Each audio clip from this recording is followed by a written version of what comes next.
It's mailbag time here on the Broncos Breakdown. You asked the questions, and now I'm going to be answering them all. I'm your host, Sam Brown, as always. We asked for questions for this mailbag on our brand new community page, which you should check out on our channel. And while you're at our channel, you might as well subscribe. Chatsports.com/Broncos TV, or YouTube.com/Broncos TV is the place to be for that. We'll jump into our first question here. Quarterback question. Who would have thought? All Out Broncos 1858. Should the Broncos get a quarterback like Fitzmagic or Dalton in free agency to challenge Locke for the starting job, just like what the Bears did this season? You'd want a better version of that, obviously. But this actually ties in with a question from the Ugly Helmet, so I'll go ahead and pull that one up as well. #Broncos. Who do you think is the best free agent veteran quarterback, and who's most likely to be available and a good fit for the Broncos? Some good questions, and I figured we'd start off talking about the quarterbacks. It's a tough line to balance, obviously with the Watson news and rumors that have been popping up. We'll have to see how that develops. I think it really depends on what your plan is at quarterback. Do you stick with Drew Lock? Do you roll for a Watson? There's a lot of different options Denver could go here. We're going to find out soon enough whether they believe in Lock enough to have him as the starting quarterback. In my eyes, I think you've got two options. If you don't have Watson, I think you sign a veteran, unless we'll get into that in a second. And it's got to be a veteran that's going to push Drew Lock. As much as I like Rippon and I think would be a solid backup, he's not the guy that's going to light the fire under Drew Lock and really push him to be his best self. So I think you sign a veteran if you don't get Watson, unless, and this is a very small option, there's a small chance of it happening, unless you draft a quarterback. If there's a guy that George Paton loves at number 9, it doesn't matter whether Patrick Surtain or Caleb Farley or Micah Parsons is on the board. He might just pull the trigger and draft that quarterback anyways because it's the most important position in sports. So that's a much smaller chance of happening than a veteran quarterback, but it's not out of the realm of imagination, I'll put it that way. Now, in terms of veteran free agents, you've got some options. Two of them are the ones you just mentioned, Ryan Fitzpatrick and Andy Dalton. Shout out All Out Broncos for that one. Jacoby Brissett, I think, is another guy who can keep you competitive in games. Will never be a top-end starter, I don't think, but like I said, a very solid backup. And then Tyrod Taylor. Another guy who's bounced around, kind of been the filler quarterback for Baker Mayfield and now for Justin Herbert.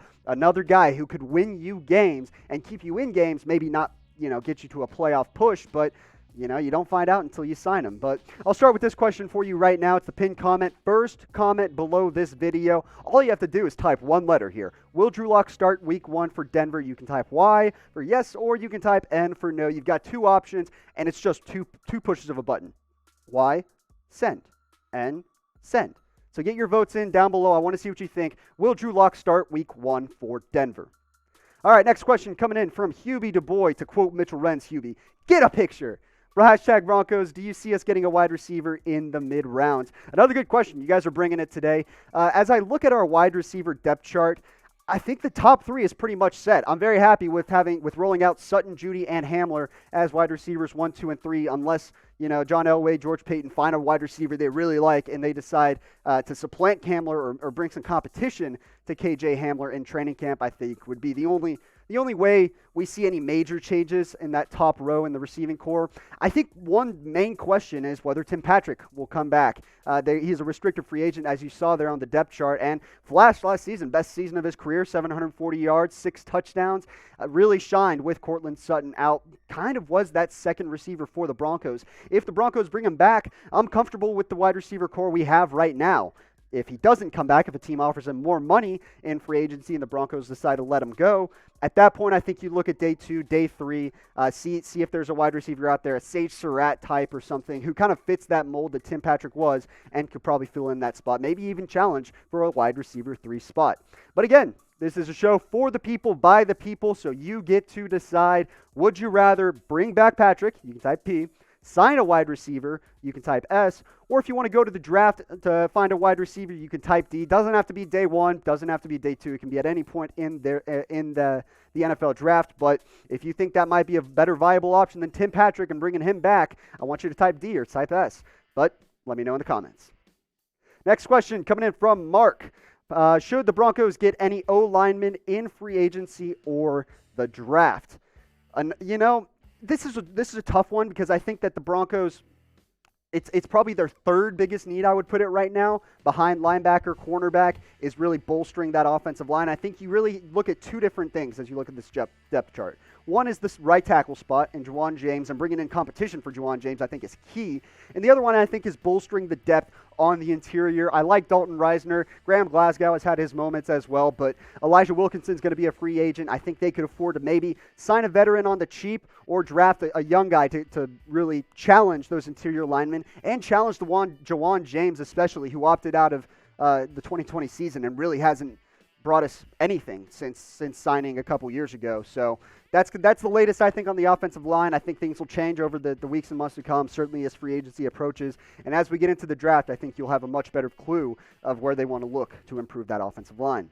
Now, we're going to keep you posted throughout the offseason here on the Broncos Breakdown on everything George Paton does in his first offseason in charge. So if you like videos like this, mailbag videos, we're going to be doing plenty more of that. Draft, free agency, all the way up until the 2021 season and into the 2021 season. So if you want more Broncos content, you should subscribe to the Broncos Breakdown. You can see the link below me right now, youtube.com/Broncos TV, or just hit the big red button right below the video. It's very simple, helps me a lot. Again, to quote Mitchell Renz, this is how I feed my kids. I'm 22 years old, but this is how I feed my kids. So help us out and subscribe today. Next question coming in from Johnny FB. Sutton and Jeudy 2021 stat projections. This might be my favorite question of the lot, Johnny. I think you might have taken the cake today. You know, as I look at Courtland Sutton, we'll look at his 2019 season, obviously, because got injured the first game he played in 2020, missed the rest of that season. He had a good year, obviously, over 1,100 yards, 15.4 yards per catch, and 6 touchdowns. I'm sensing a sort of similar trend going for 2021. He really benefited, and Drew Lock benefited from having him as his top wide receiver. So I'll go 82 catches, just over 1,200 yards, just under 15 yards per catch, and I'll go up to 8 touchdowns for Courtland Sutton. I think he's going to have a strong bounce-back season. Has had plenty of time to recover from that torn ACL, obviously, so I like where he's at and his outlook for 2021. As for Jerry Jeudy, really liked what I saw down the stretch for his rookie season. 856 yards, 16.5 yards per catch. Now, something to note, that average in that total was a little bit boosted by the 93-yard touchdown that he had in the last week of the season. That actually added over a yard to his average for the season. So I think his average is going to drop a little bit. I think the yardage, the receptions, and the touchdowns all go up, though. 71 catches, a hair under 1,000 yards in Jeudy's second season, about 14 yards a catch, 6 touchdowns. I think you're really going to start to see him develop as that underneath guy, with Courtland Sutton being more of a deeper threat. He can he's explosive after the catch. He can get out of his routes quick. I think you'll see a little bit more of that as a role for Jerry Jeudy next year. But again, I'll let you decide. Maybe you disagree with me. Maybe you're seeing a big second year out of the wide receiver from Alabama. So you can type JJ down below if you think he's going to get more reception yards than Courtland Sutton next season. If you think it's going to be Sutton, you can type CS. I'm leaning CS right now, obviously, even coming off that torn ACL. But I think the Broncos have arguably the best young wide receiver duo in football right now as we look at the 2021 season. So get your votes in down below. All right, got time for one more question here, and it's from Ray Long. Ray, I actually caught you on our NBA live show the other day, so shout out to you. Hashtag Broncos, who are your inside linebackers going to be? Re-sign Johnson and keep Jewell, or another option like Justin Sternad? I'm excited to see what Justin Sternad will bring to the table. Obviously, missed his entire rookie season after having wrist surgery, but as we take a look at the depth chart right now, we're going to focus on the middle linebackers, obviously not, the Von Millers, the Bradley Chubbs, Malik Reeds of the world. I think I would like to see A.J. Johnson back. He's a restricted free agent, probably won't cost much, and he was solid last year as that starting linebacker, so I like him in that role.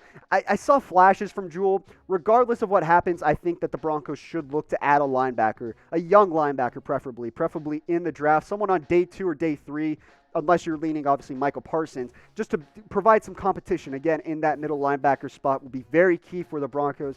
Middle linebacker is a huge part of Vic Fangio's defense, obviously. The ability to play in coverage and the ability to stop the run and shoot the gap when necessary. So I like where they're at right now. I think it's a piece away from being set as a position group, but that piece is going to be crucial, I think, moving forward into the preseason and training camp and in the 2021 season. That's going to do it for our Broncos mailbag today. Appreciate all the questions you guys put in on our community tab. And, hey, if you want to get it started early for our next mailbag video, Do it right now in the comments. Hashtag Broncos. Get your questions in. I'm going to be looking through those comments later tonight and seeing how you guys reacting, see what your questions are. And if I missed your question, you can always hit me up on Twitter at SamBrownCS. The DMs are open. Ask away, whether it's draft, free agency, anything Broncos related. I'm happy to answer your questions, and we'll see you next time.